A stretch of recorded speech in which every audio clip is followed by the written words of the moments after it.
아까 내려앉았던 뼈가 여기까지 펴지는 거예요. 이렇게. 그죠? 굉장히 많이 펴졌죠. 그죠? 그리고 이제 나사를 박은 거고요. 뼈가 약하니까 시멘트 넣은 거고요. 이게 부분 마취로 했어요. 그죠? 30분 정도 걸리니까 가능한데 80살이 넘고 압박성 골절이 MRI 확인이 되면 무조건 시멘트 시술을 받으세요. 이분 같은 경우면 처음에 그거를 그냥 받았으면 다음날 퇴원도 가능해요. 그죠? 그걸 받으셨으면 그 괴사가 오거나 폐렴이 오거나 폐혈증이 오거나 아니면 나중에 이 기적 같은 이런 목숨을 걸고 수술을 안 받아도 되죠. 한 2주 만에 월장에 걸어서 갔죠.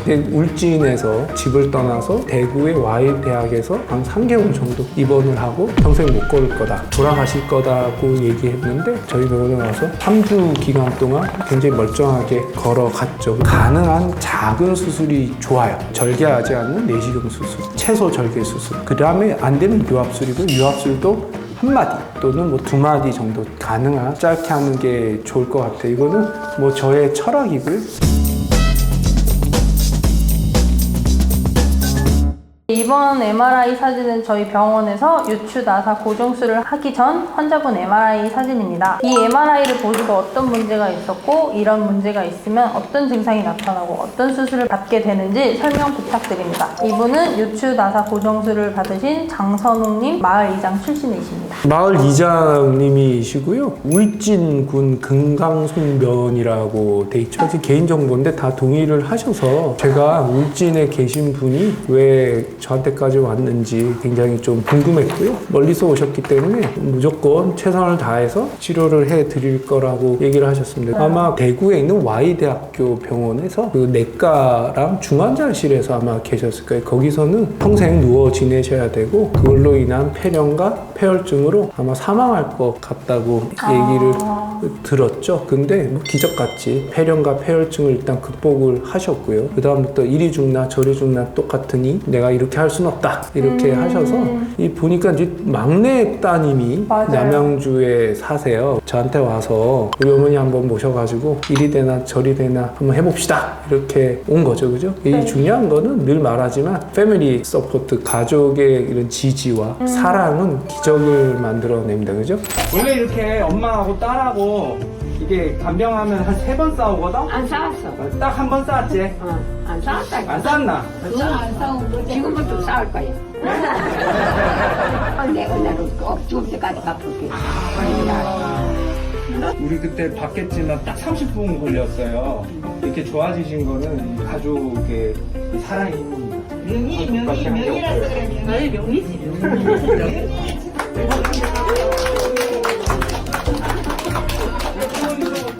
그 뭐야 어머니? 말을 걸어놓고. 우와 고생 많았어. 우리도 말 걸었다니까. 왜 그렇대 어머니? 이 서지도 남들은 저리 걸어다니는데 서지도 못하고 그냥 들러 있으니까. 그 여기서 내가 웃잖아. 응 맨날 웃잖아 어머니. 비 와서 많이 좋아졌지. 선생님이가 좀 잘해줬어. 한 달 동안 들러 있다가 이래 걸려도 꿈만 같아요. 이야, 기적이다, 기적. 기적이다. 저는 사실 환자들을 보면서 굉장히 힐링을 많이 해요. 나 같으면 저렇게까지 못할 것 같은데 참 훌륭한 어머니가 굉장히 자식들을 사랑으로 잘 키운 것 같다. 뭐 이런 생각을 사실은 하게 되죠. 그리고 저도 사람이기 때문에 특별한 재주가 있는 건 아닙니다. 그죠? Y대학교 굉장히 훌륭하죠. 그죠? 거기서 못한다고 한 거를 그죠? 저라고 무조건 안전하게 잘할 순 없죠. 저를 가르쳤던 지금 이제 시너지 병원에 계시는 이제 저의 선생님 김원중 원장님께서 석세일 교수님의 제자셨죠. 그죠? 그래서 석세일 교수님이 김원중 선생님한테 하신 얘기는 굉장히 어려운 수술도 쉽게 하고 쉬운 수술을 더 쉽게 하는 거지 괜히 쉽게 할 수 있는 수술 어렵게 만들어서 하는 거는 진정한 서전이 아니다 라고 하셔서 저도 그거를 기본으로 생각하고 있습니다. 그죠? 네. 보시면 그죠? 이 뼈 하나 없어졌어요. 그죠? 3번 뼈가요. 그죠? 없어졌죠. 그죠? 이게 이제 2번 뼈고 3번 뼈는 사라졌네요. 그죠? 그리고 4번 뼈가 다시 있습니다. 그죠? 이렇게 뼈가 내려앉게 되면 굉장히 많이 아프죠. 이게 압박성 골절이라고 하는 건데 나이가 드신 분들은 뼈가 부러져요. 그죠? 그 시멘트를 넣어주는 시술을 빨리 해야 돼요. 그죠? 그거를 안 하면 이 뼈가 주저앉으면서 이렇게 되는 경우가 있어요. 대부분 이제 괴사가 되면서 뼈가 내려앉는 거고, 이걸 이제 쿤멜이라고 하는 사람이 자기 이름 따서 쿤멜병 이런 식으로 하는 건데 사실 굉장히 아픕니다. 컨디션이 되면 이런 수술을 하건데 배를 열고 들어가서 이 뼈를 완전히 제거하고 여기다가 이제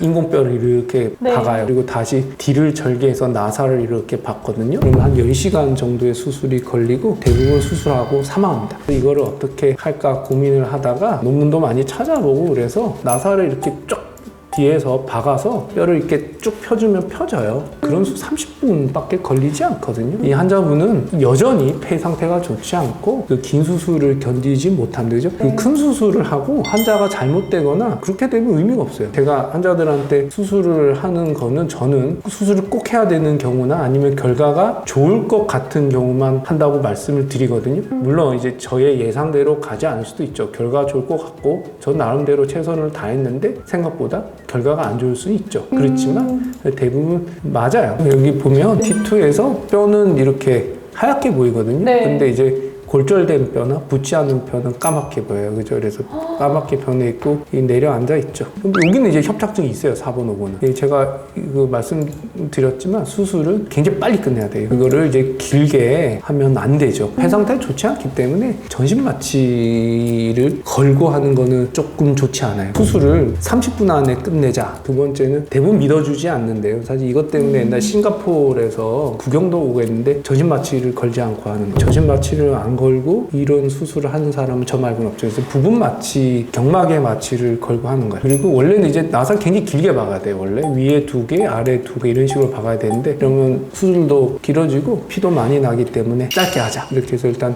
짧게 하고 대신에 고정력을 높이기 위해서 시멘트를 넣어서 고정을 하는 거죠. 이렇게 됐죠. 그죠? 그래서 아까 내려앉았던 뼈가 여기까지 펴지는 거예요. 이렇게. 그죠? 굉장히 많이 펴졌죠. 그죠? 그리고 이제 나사를 박은 거고요. 뼈가 약하니까 시멘트 넣은 거고요. 이게 부분 마취로 했어요. 그죠? 30분 정도 걸리니까 가능한데 이런데 이제 부러질 수 있으니까 그죠? 네. 시멘트 넣고 밑에 또 넣어놓은 거죠. 그죠?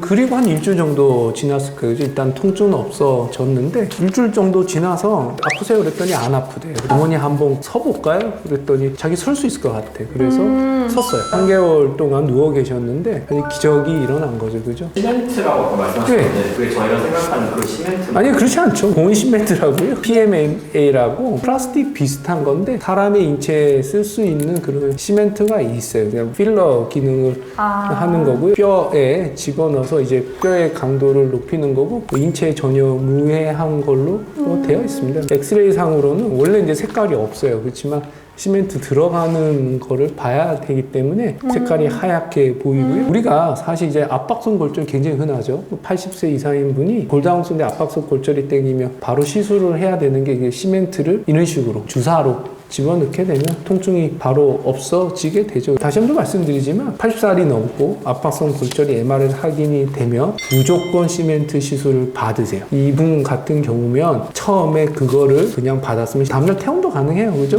그걸 받으셨으면 그 괴사가 오거나 폐렴이 오거나 폐혈증이 오거나 아니면 나중에 이 기적 같은 이런 목숨을 걸고 하는 수술을 안 받아도 되죠. 긍정의 효과입니다. 그죠? 사실 가능한 일은 아니죠. 그죠? 누군가가 통증을 없애주고 걸을 수 있을 거라는 확신을 주고 가족들이 간절하게 바라면 걸을 수 있는 거죠. 그죠? 그 동영상을 보면 이제 걷기 시작했고 한 2주 만에 멀쩡하게 걸어서 갔죠. 울진에서 집을 떠나서 대구의 Y대학에서 한 3개월 정도 입원을 하고 평생 못 걸을 거다. 돌아가실 거다고 얘기했는데 저희 병원에 가서 3주 기간 동안 굉장히 멀쩡하게 걸어갔죠. 굉장히 가족들이 고생을 많이 했어요. 특히 막내 따님이 고생을 많이 하고 영상 보시면 이제 엄마랑 막 싸우기도 하죠. 이렇게 안 할 거면 나 이제 엄마 안 해. 그랬더니 네가 한번 아파봐라. 그게 말처럼 쉽냐. 이래서 싸웠다 삐졌다 싸웠다 삐졌다 이러고 엄마가 딸아 사랑한다. 뭐 이렇게 하고 울고 그죠? 사실 그러고 6개월마다 외래를 와요. 울진에서 옵니다. 이장님이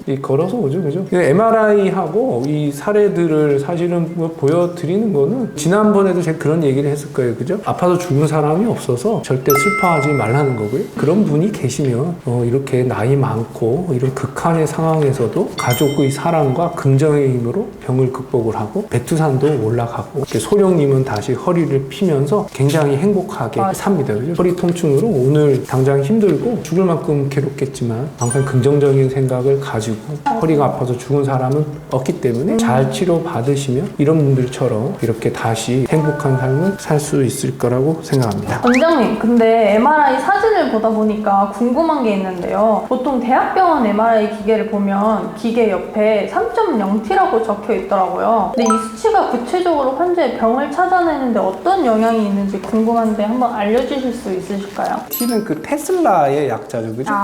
이제 일론 머스크 세계 최고 부자가 전기차를 만드는 그 테슬라입니다. 자기장의 강도를 얘기를 하는 거예요. 그래서 일론 머스크가 테슬라라고 한 거는요, 니콜라 테슬라라고 하는 미국의 굉장히 유명한 전기학자이자 발명가죠. 토마스 에디슨 아시죠, 그죠? 네네. 토마스 에디슨과 그 니콜라 테슬라는 라이벌이에요. 그래서 이제 전기학을 연구를 했는데 그 테슬라 박사는 이제 교류 전기, 에디슨은 직류 전기를 했죠. 누가 이길게요? 당연히 교류 전기가 이겼죠. 그래서 이런 이 테슬라 박사의 업적입니다. 살아 계셨을 때는 에디슨한테 안 됐어요. 근데 죽고 나서 교류 전기가 훨씬 더 맞는 거기 때문에 죽고 나서 인정을 받으셨고, 그래서 일론 머스크가 전기차를 만들 때 그 테슬라 박사를 기려서 그래서 테슬라라는 이름을 붙인 거죠. 즉, 이 자기의 강도를 얘기하는 거라 1.5 테슬라라는 거는 1.5의 자기장을 가지고 MRI가 작동한다 이런 거고요. 3.0 T는 3.0 테슬라